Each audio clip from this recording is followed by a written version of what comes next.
Idolo, Senator Miriam Defensor Santiago! Hello, ma'am!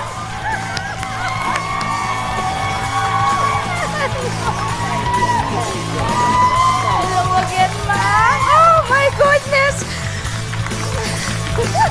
I always, once in a blue moon, I would bump into you but I've never seen you because of me, because of my show. And now you're here. Ma'am, I know sa gitna po ng napaka-busy niyong schedule, I tweeted you, I apologized for the informality of the invite, pero pinagbigyan niyo po kami. Maraming salamat po. May I just say, any hearing po sa Senado is not the same without you. Totoo po yan. Ma'am, sa gitna po ng gulo ng politika, bakit mahal na mahal nyo pa rin po ang trabaho nyo?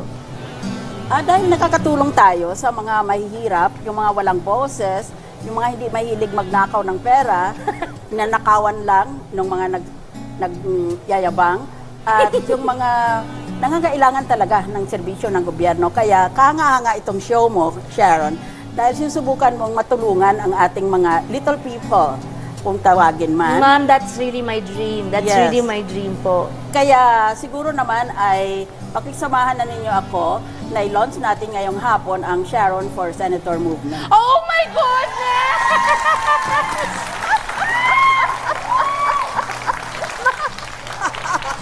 I was just gonna ask you. Pero sana mamaya pa nagdadalawang isip ako dahil wala po sa aking script yon. I was going to ask you, ma'am, my father was a mayor he was the longest serving public servant in the history of Philippine politics. And I was going to ask you, since it's in my blood, of course it doesn't follow, but if you thought that I should run for any office, talaga po, kailangan mag-senadora ako? Kailangan dahil mas malawak ang matutulungan mo. Totoo po, ma'am. Sa pribado lang kamukha nitong TV show, it will do some good. Pero mas maganda kung meron kang kapangyarihan ng Senado at meron kang abilidad sa pagsalita para mapilit mo, mahatak mo yung ibang kapwa senador mo na magtulong sa mga mahihirap. Ang una mong dapat gagawin dyan ay pag-aralan mo ang martial arts, yung mga pag-aralan. Ma'am! Yan pa naman ang hilig ko! Noong 8 years old po yata ako nung namatay si Bruce Lee.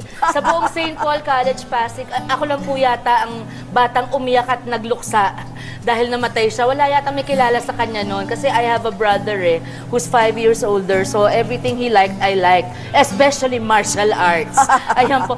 Natutuwa po ako because I found out only recently na naging teacher po kayo ni Kiko. Yes. And then I asked him, sabi ko, stricta ba siya? Matapang ba? And I have to admit, I was surprised sa kanyang sagot po. Sabi niya, alam mo, tama lang. At saka, she was very fair. Yes. Napaka-fair daw ni Senator Miriam. Grabe talaga. Ma'am, ang tawag sa inyo, the Asian Iron Lady. Pero nung panahon na yon, siguro nililigawan ka ni Kiko kasi kung minsan hindi nagbabasa ng leksyon. Hindi po, I think that time di pa po niya ako kilala. Oho, kasi kung wala siyang inspiration. wala pa ho. Tsaka huminto yan kasi tumakbo ng konsehal. I think po. So it took him a while to finish law school. Okay. Opo. Ma'am, yung Iron Lady, nabanggit ko po, kasi sa Asia daw, kayo daw po yun. Tapos, it was very nice to learn, ng idol nyo is Margaret Thatcher. Yes. Have you seen the movie? No, nagkita na kami personal. And Kaya mahal na mahal ko siya. Masyado siyang focus siya sa ginagawa niya. At intinding-intindi niya kung anong mga hakbang niya. Hindi siya nagpapaligoy-ligoy. At ang sabi niya sa akin, huwag ka na nagbabasa ng mga malisyoso na columns sa dyaryo o sa iba pang media. Yung mga paninira po. Laban sa iyo dahil masisira lang ang araw mo. Dahil ako kanya, hindi ko binabasa iyon. Kaya yun ang sinusunod ko. Dahil sabi niya, bayaan mo kung anong pinapaniwalaan mo, ilaban mo. Kaya ako sa kanya, dito sa Pilipinas, lumalaban rin ako. Ngayon kung ayaw nilang lumaban ng pares, di suntukan kami, pwede rin. Ma'am, kasi po, meron po akong remember once po, I sent you a tweet.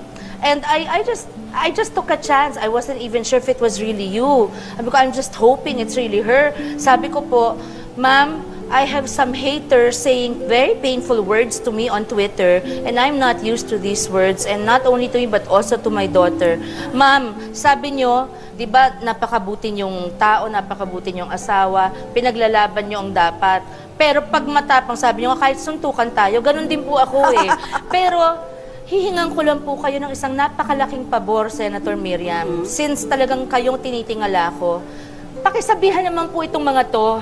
Kasi masyado silang masakit magsalita sa akin, puro po kasi nungalingan. At saka po, masyadong basura ang mga words nila. Mapanira lang. It's already verbal abuse. Yes, it is. Sa Ingles. And they're hiding behind, hindi mo malaman kung sino that's sila. true. So, would you kindly come to my defense, ma'am? O di sabihin mo, tumigil ka na. Maliban sa pangit ka, mababa pa ang IQ mo.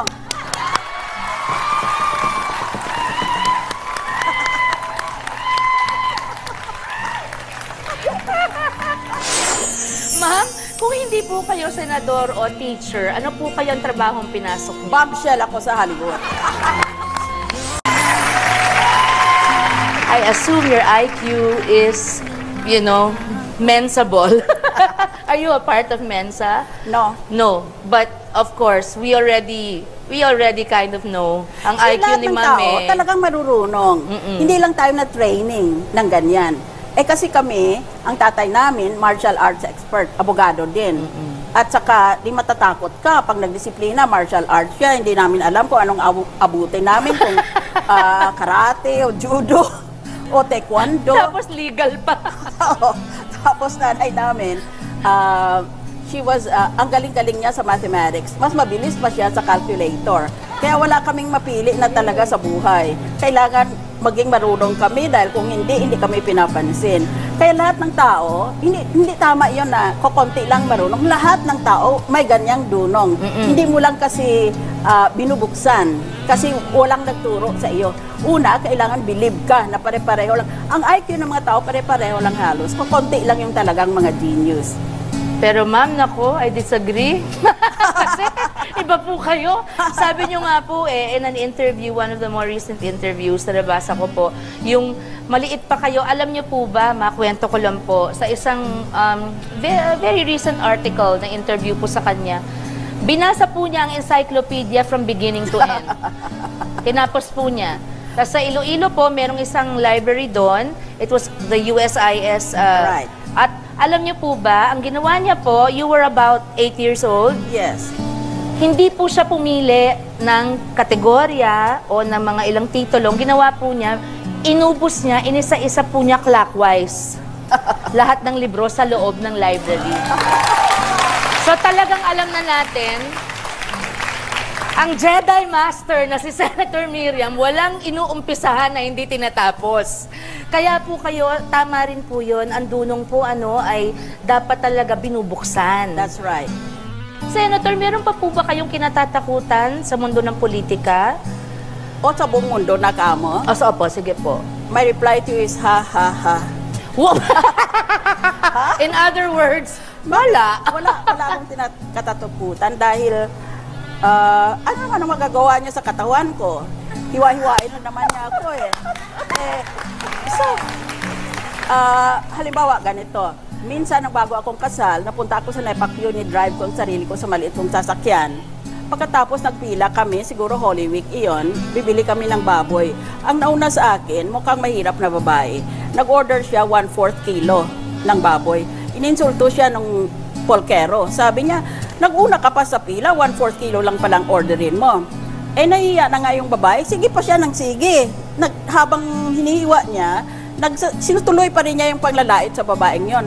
Abogada na ako noon, kaya nang lumipat na ako ng posisyon, nauna na ako doon sa babae, kako tumigil ka kung hindi barilin kita. May baril akong baon eh. Opo, ano po reaksyon niya? Ba't ano pang relasyon mo? Wala ka kung ganyan. Bastos ka lang talaga. So natuto po. So, I said, antay ka dito, kukunin ko baril ko. And then, talagang pumunta ako sa sakyan ko, kinuha ko baril ko, bumalik ako ganyan, kasi may dala siyang malaking butcher's knife eh. Aba. Ako hindi naman pares. Eh, ikaw lalaki ka, ako babae lang ako, matanda ka na, bata lang ako, ay meron kang malaking kutsilyo. Antayin mo't kunan ko baril ko. Isang Oh. bala ka lang. Oo. Ayan, pantay na tayo. Ako, senador. Saka mag-apologize ka dyan. Eh, bakit kung 1/4 kilong orderin niya? Bakit dami mong sinasabi? That's true. Anong relasyon dyan? Tsaka yun lang po ang kaya, imbis na At tulungan. umiyak na nga itong Ali na tutulungan ko. Sabi niya, tumigil ka na lang, miss. Sabi niya, hindi. Umuwi ka na. Nasuklian ka na ba? O umuwi ka na. Palagay ko po ngayon, pag nakikita niya kayo, namumukhaan pa po niya kayo. You Maybe never so. forget the face of someone who does something so kind for you, to you, right? Basta bata pa lang ako ganyan, nagagalit ako sa mga taong ganon. Sobrang yabang. Opo, tama po yun. Ma'am, naiyak na po ba kayo sa inis? Kahit paano, kahit po sa mga nakakasalamuhan niyo sa Senado? Ay, minsan? never. Never. Hindi nila ako mapapaiyak. Pag uwi ko sa bahay, sinusuntok ko ang pader o kaya hinampas kong ulo ko sa pader. Pinapatigas ko dahil baka mamaya i-headbutt ko sila eh. Headbutt yung ulo mo, ang ulo, ang noo niya at ang noo mo, pinapasalubong mo ng ganyan. Di, nakalamang ka na dahil hindi siya handa eh, magaganyan.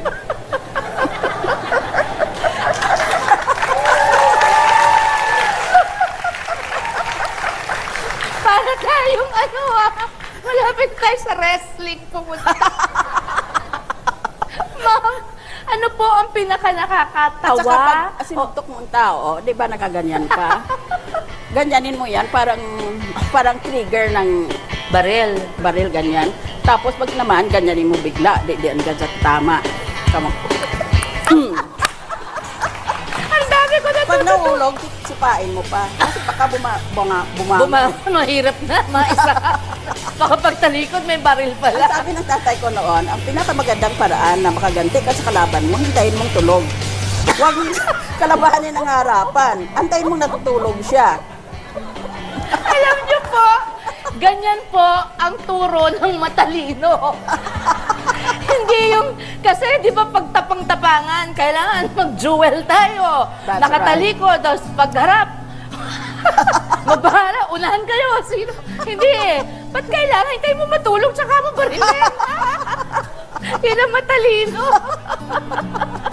Ma'am, sa Senado po, ano pong pinaka-naalala niyong funny or unforgettable na experiences na nagkaroon po kayo?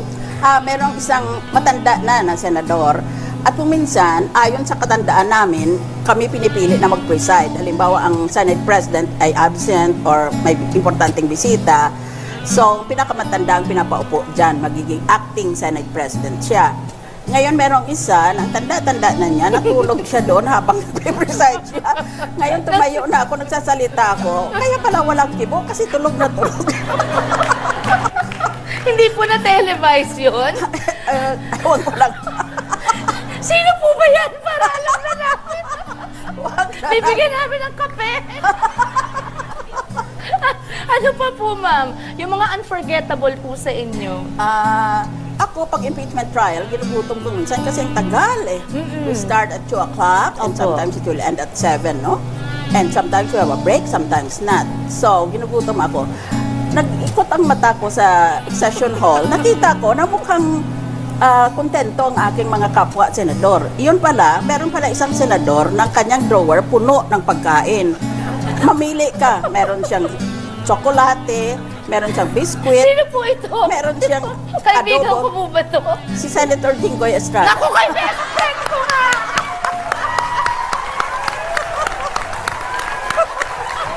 Okay, sabi ko na nga ba, kumpare ko po yan, mahal na mahal ko po yan si Chikoy. Saka kung Sabi ayaw ko mo na yung binigay niya sa iyo, pinapadala, sasabihin, gaganon ka, pinapadala ni Senator Jinggoy. Halimbawa, tsokolate. Kung ayaw mo, sumulat ka, adobo sandwich, balik mo. May order. Hindi, napaka-sweet po talaga thoughtful ni Jinggoy. Ma'am, kung hindi po kayo senador o teacher, ano po kayong trabahong pinasok niyo? Bombshell ako sa Hollywood. Sa? Ano po? Bombshell kayo? Sa? Hollywood!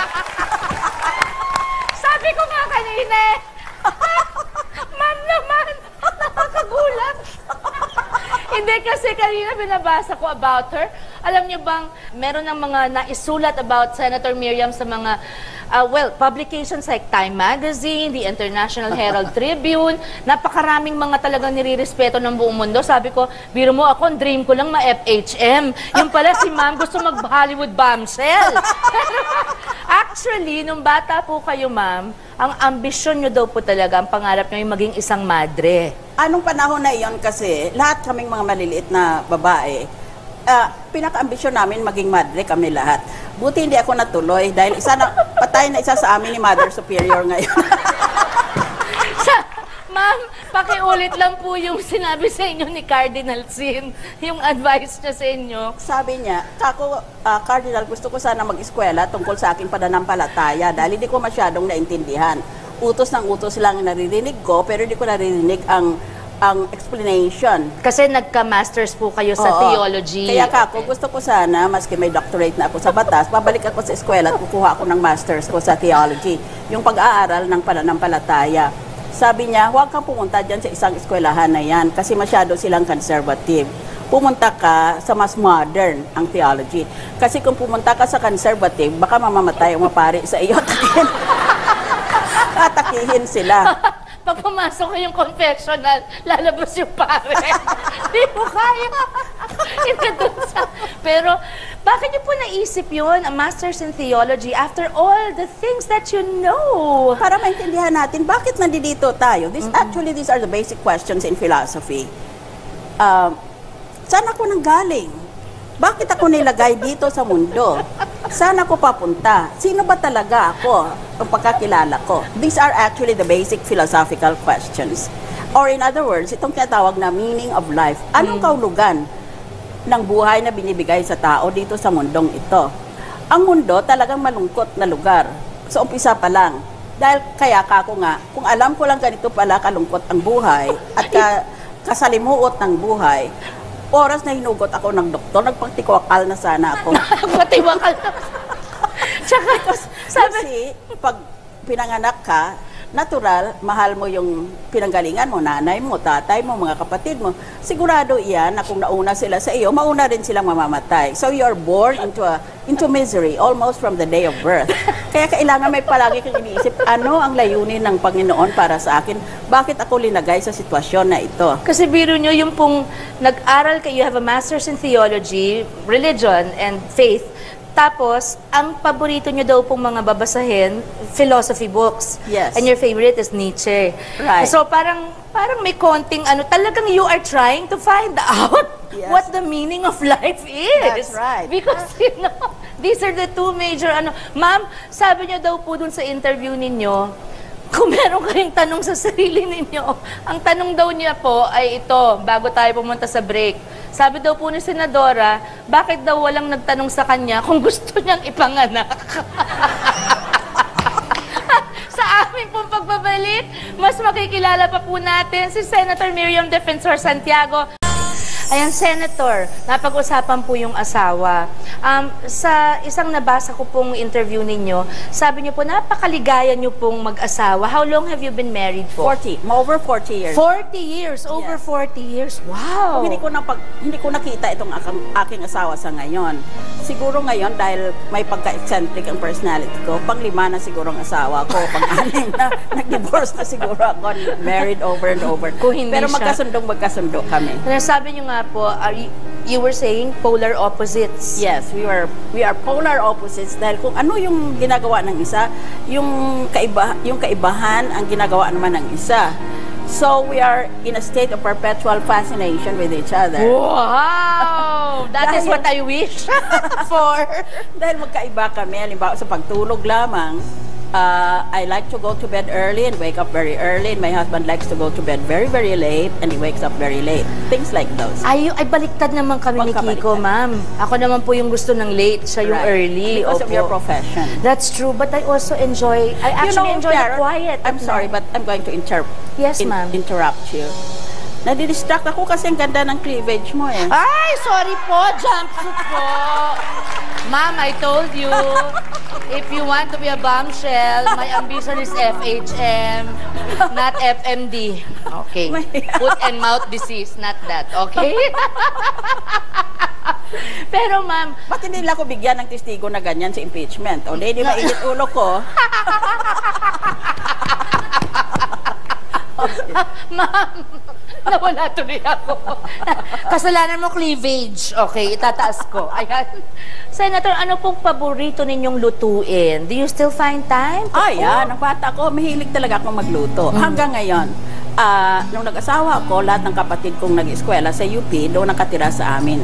Kaya mahilig na ako magluto para sa pangmaramihan. Pagkatapos, nagsipag-professional na sila, pumunta na sila abroad. Ngayon, kami na lang ng mag-asawa, pati anak namin umalis na.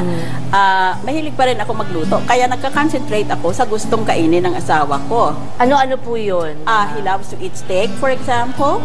And so I have my own special marinade. Kung i-assign ko sa maid na tuturuan ko, malalaman niya, hindi pwedeng magdaya ako doon. Pwede niyo i-share sa amin po yung marinade na yan? No. Okay, secret. I understand the feeling. Ako minsan ganyan, kunin mo na alahas ko, wag lang recipes ko. Ganyan ako. Pero ma'am, meron daw kayong household manual. Yes. Yung po, pwede po humingi ng kopya no? Yes. Naku, napakalaking tulong. Galing kay Senator Miriam. Nandun po nakalagay lahat ng dapat na gawaing bahay ng kasambahay. Masyado kasi akong organisado na tao. Kaya kako, bawat 2 o 3 taon, nagpapalit ako ng katulong dahil napupunta sila sa abroad o nag-aasawa sila. Eh di pare-pareho palagi ang lecture mo. I call that the orientation seminar. Mag-seminar nga tayo. Ngayon, kako, sa halip na magsalita ako na para akong profesor sa UP, isulat ko na lang lahat. Ginawa ko ng libro at yan ang tinatawag na household manual sa amin. Tapos pinatranslate ko into Tagalog. Kaya pagdating ng mga bagong katulong, may nagbabasa isa sa kanila. Pahingi naman po yan, ma'am, with your autograph. Yes. Alam ko po yan kasi ang mami ko napagod sa kakatrain. Napagod po. After a while, sabi niya, bahala na kayo, basta huwag masunog yung bahay. Nakakapagod din po. Naku, ma'am, if you give me that, that's my best Christmas gift. That's right. Perfect. Ma'am, meron din po bang part sa inyo na kikay, yung medyo vain? Wala. For example, kung payagan ako ng asawa ko, gusto ko sana magpakalbo dahil nahirapan ako. Bawat interview, kailangan pupunta pa ako sa parlor. Natutorture talaga ako. Sa Senado po, kailangan din. Tapos may makeup pa. Kaya hirap na hirap ako sa buhay. Dapat, ma'am, ang hirap talaga maging babae. Ma'am, alam niyo po, ang isa pang parang kilala sa inyo ay ang ganda ng inyong legs. Hindi ba? Ang legs kasi, ma'am, nakasilip na ako, ha? Kasi po ako legs challenged ako, eh. Nung nakapila po kayo sa legs, nasa ibang asset ako kay Lord. Yan po yung kinokolekta ko habang kayo naman nakasalo ng buong buo. Napakaganda po. Kumusta naman po ang pag-aalaga ninyo sa... Ma'am, you should have your own. Somebody that lives with you or goes to you every morning na kahit tulog pa kayo, mini-makeup pa na kayo. Paggising, tapos na, hair na lang. Dapat po ganun. Ang dati kong gawain ay pagising ko, naglalakad ako papuntang simbahan. Nagsisimba ako araw-araw noon. Kaya lang ngayon, pro-RH ako. Kontra yan ng mga paring katoliko. Kaya hindi na lang ako nagsisimba. Mga birth control. Baka nagagalit sila sa akin. Sa tingin ko naman, binigyan naman tayo ng kalayaan ng konsyensya. Yun ang sinusunod ko. Nag-aaral din ako ng theology. Nakalagay doon na kung ano man ang sugo o ang utos ng simbahan, mas nanaig pa rin, mas mauna pa rin ang konsyensya ng tao basta it is an informed conscience. Yun bang pinag-aralan muna, hindi na kursunada mo lang nagkonsensya ka. So, anyway, I used to go to church very early in the morning. Then I would return to my house. I have a house office and I have a house gym. Dapat po talaga, hindi lang utak ang laging in-exercise. Talagang pati po katawan, ano? Oo. It really... Kaya nung binabastos ako ng isang abogado na gusto lang mapatalibise noon sa impeachment trial. Sino po ito? Sino po ito? Ano sabi naman sa akin ni Senator Jinggoy, sabi niya, nagaganyan yung isang tao, parang iniinsulto ka. Hindi ko man napansin, although magkaharap lang kami. Nang napansin ko yon, ginalaw ko muna ang katawan ko, tiningnan ko, are all my muscles and my bones moving? Eh, mukhang 100% fit, kaya lumapit na ako, nanghahamon ka. Sabi niya, paalis na nga ako eh.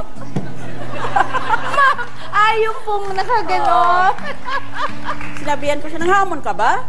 Sabi niya, paalis na nga ako eh. Saka chinek niyo muna kung maluwag ba ngayon ang mga... Ano ba to? Tapos ginanyan ko na yung kamay ko. Ba, naka-ready na yung... Pag nakaganyan ka, ganyanin mo bigla. Ayan, yan palang ibig sabihin ng kung gusto mo maging senadora, kailangan marunong ka mag-martial arts. Bukas na bukas din, ma'am, mag-aaral ako ng martial arts. Kumusta naman po kayo bilang kumare? Do you still have time to catch up with friends? And... Oh, yes.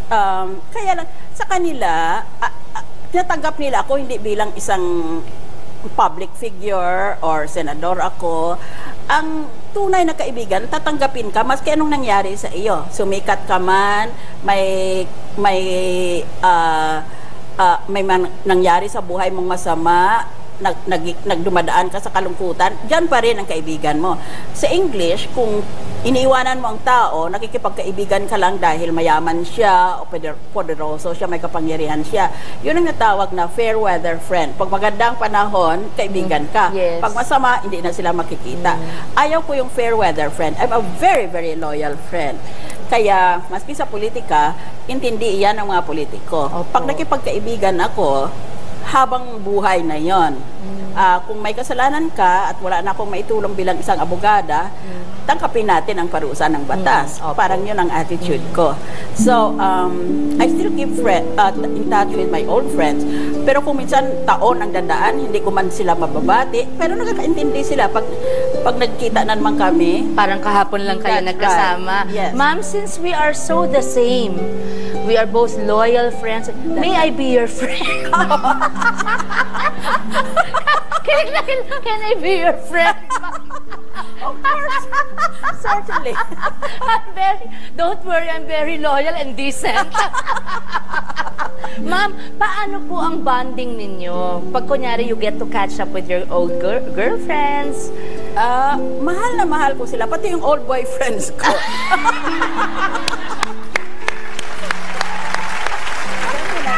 But I will go and kiss them, kiss their wives, kiss their kids, and then I will tell their wives, alam mo, we were very close when we were students. Kasi nung panahon namin, wala pang sex noon. Pakainin ka lang ng lalaki, boyfriend mo na yun. Manood lang sine. That's right. Dahil sa uwi ng alas 9 ng gabi. That's right. That's what we did. Ano po ang pinaka-unforgettable and cherished moments niyo po with your family, ma'am? In all the years you've been a mother and a wife. Pag kumain kami kung gabi, kasi I insisted na kailangan, maski hiwalay kami at busy kami pare-pareho sa aming mga ginagawa, kailangan pag gabi kasama kami. And the conversation was scintillating because we always made fun of the day's events or even of each other. For example, mahilig kasi akong i-challenge ang aking mga anak o aking pamilya. Halimbawa, one time, I said to my two children, I asked them the basic question in philosophy, the most difficult question to answer in philosophy. Why is there something instead of nothing? Yan yung mga nakakasira ng ulo. As I said, boys, why is there something instead of nothing? Bakit meron tayong mundo? Bakit meron tayong universe? Bakit hindi pwedeng wala na lang lahat? That's the question in philosophy. Nang narinig yan ng mga anak ko, isa sa UP, isa sa Ateneo, narinig niya, tumayo na lang sila, tumalis. Sabi siguro, I just want dinner, mother. Yes, we're walking out on you, ma'am. Anyway, mga kapatid, alam po nating ibang level ang galing ni Senator Miriam sa pagbibitaw ng pick-up lines. Pero, nako, sa aming pagbabalik, maganda na po kayo sa mga baon na pick-up lines ni Senadora. Mapapasabak din po ako sa batuhan ng pick-up lines. Hindi po ako magaling dito pero tatry ko po. Tutok lang po dito sa Sharon kasama mga kapatid. Sa mga hater, kay Sharon at ang pamilya niya, ganito ang unang linya. Para kang summer. Bakit? Bakit? Dahil wala kang class. Sa humahanga sa kanyang katapangan, ako naman po, Senator, ang hihingi ng inyong words of wisdom para po sa aming mga manonood, lalo na po sa mga kababaihan na naghahanap ng tapang at lakas na baguhin ang takbo ng kanilang buhay. Sa Biblia, nakalagay, tinanong ng mga apostoles niya ang Panginoong Jesus, anong pinakamahalaga na batas na dapat sundin ng bawat tao? Sabi niya, una, mahalin mo ang Diyos ng buong kaluluwa mo, buong pag-isip mo, buong puso mo. Love God with all your heart and all your mind and all your soul. And the second is, love your neighbor as yourself. Doon natin makikita ang kahulugan ng buhay natin. Linagay pala tayo dito, hindi para sa yumaman tayo o makapangyarihan tayo o maganda tayo, kung hindi para makatulong tayo sa kapwa. Yun ang sinusubukan gawin ni Kumari Sharon at yun ang dapat ninyo sundin sa bawat kabuhayan ninyo. Bawat landas ng bawat isa dito, isipin mo, mayroon palang rason mo bakit linagay ako dito. Kailangan pala magtulong ako. Ngayon, kung hindi pa ako makapagtulong sa iba, tulungan ko muna ang sarili ko. Kaya all that you need is to believe in yourself. Maniwala ka. True. Lalo na yung mga bashers at haters, imbis na yan ang ginagawa ninyo, Bayaan mo love yung mga- thy neighbor. Bayaan mo yung mga naninira dahil talagang hindi mawala yan. Sa theology, yun ang sinasabi na problem of evil. Walang sagot doon. Bakit ibang tao ganon? That's the problem of evil. Ngayon, huwag mo nang pansinin iyon. Basta meron tayong Panginoon na babantay sa atin lahat. Pati buhok mong nahuhulog, alam niya. Kaya ano pa kaya hala hindi kayo. niya alam? So, just take strength. Kumuha ka ng lakas ng loob mo, may Panginoon. Kaya dapat meron kang kausa sa labas ng sarili mo. Hindi lang yung sarili mong kapakanan ang iniisip mo. Kung hindi, gusto ko sana makatulong ako sa karamihan. Kaya ako, inaaway ko ang sa tingin ko mga kurap o kaya mambobola. Dahil sa tingin ko, dahil ako'y abogada, tinulungan ako makagraduate sa College of Law at maging abogada para maging boses ako ng mga inapi na hindi nila kaya magtanggol ng sarili. Kaya ganun din ang dapat gawin ng bawat tao, maniwala sa Panginoon, anuman ang idea natin ng Panginoon, at huwag tayong mag-away-away tungkol sa relihiyon. Dapat yan, nagmamahalan lang tayo, pero galit tayo sa mga problema ng katiwalian sa ating pamumuhay. We must be angry. We must engage in righteous indignation against evil in the world. And I see corruption as evil. Kaya, ang lahat ng kababaihan, dapat maniwala kang maganda ka. Bakit? Ano bang kagandahan? Siguro lang yan sa pagpanood mo, kaya maganda ka, sexy ka, may dunong ka naman, hindi ka naman gaga. Maski sino magsabi ng katiwalian, alam mo na hindi totoo yon. Believe ka sa sarili mo. Kaya gawin mo lang ang landas mo at sundin mo maski ano pang mangyari. Ma'am, isa na lang pong tanong. Ang problema po kasi talaga sa Pilipinas, kahirapan. Yes. Kaya sa mga nag-guest ko po dito, mga regular na tao, yan po ang lagi. Meron po akong mga nag-guest na gumagawa ng paraan na magkaroon ng hanap buhay. Yes. Yun po yung very admirable. Meron naman po talagang ang feeling nila ay wala silang pag-asa. Ang lagi ko pong sinasabi ay, there is totally no excuse for you not to move forward. Kumbaga, kung gugustuhin, may paraan, hindi ba? Ma'am, kung nasa inyo po lahat ng kapangyarihan ng Presidente, buong Senado, ng lower house, lahat po, at you had the power to cure poverty in the country, what would you tell our kababayans? If I had the power to alleviate poverty, Yes, ma'am. unang-una, importante ang edukasyon. Marunong ka man, kung hindi ka nakapag-eskwela, walang nagturo sa iyo, mahirapan ka. Kaya igalang natin ang ating mga public school teachers. Halimbawa, Yes, ma'am. malaking paghanga ko sa kanila. Dahil nagaling lang kami sa mahirap. At malaking utang na loob ko sa mga public school teachers ko dahil tinuruan nila ako ng tama. At pangalawa, pagkatapos ng edukasyon, importante na if you don't succeed, try again. Kung hindi ka nagtagumpay, talagang kasama sa buhay iyan. If you have stumbled, pick yourself up and go on. Talagang ganun ang buhay. If at first you don't succeed, try again. magagampanan talaga natin yan. Sigurado kung aabot talaga, hantong talaga tayo sa malinis na palaktakbo ng ating gobyerno, hindi lang sa ngayon. Basta sa darating na panahon, aabot din tayo doon, basta meron tayong resolve. Kasi sinasabi na bawat tao sa loob ng dibdib niya, meron siya nung apoy ng Panginoon. We are carriers of the divine flame inside us. Kaya hanapin mo lang yan, nandyan yan sa loob mo. Pasiglain mo yan, kaya mo, maski ano. Ngayon magpasalamat ako. Opo, ma'am. Everybody has a gift. Yan, sinabi rin ng senadora yan. Magpapasalamat ako kay Miss Sharon dahil paalis na ako. Maraming salamat, Sharon, na pinakitaan mo ako ng kahit konting pagtingin. Naku naman! Aba, teka naman, senador. May isa pa akong pick-up line for you, mami. Alright. Kayo po ba yung nag-a-announce kung may bagyo o tsunami na parating? Bakit? Kasi po ang alam ko, kayo po ang pag-asa. Maraming salamat po sa ating super senadora. Isa po kayong inspirasyon sa aming lahat. Hindi lang sa mga babae, sa aming lahat po. Maraming salamat sa inyo. Mabuhay kayo. At Kiko, sabi ni Senadora, tatakbo ako. Okay. Pag-iisipan ko yan ng seryoso. Ma'am, you don't know how much your presence here means to me. Only God knows and only God will return to you the goodness that you have shown. Thank you. Thank you, ma'am. Mga kapatid, ipinakita ni Senator Miriam na sa kanilang paninindigan nagsisimula ang pagbabago ng buhay ng bundong kinabibilangan. Sa paninindigan po, lalo po na lang na pinapatapang ang Pinay. At Pinoy, di lang Pinay. Ikaw, kapatid, anong paninindigan mo? Ano ang babaguhin mo? Ako po si Sharon, kasama po si Senator Miriam. Kasama niyo kami, kapatid.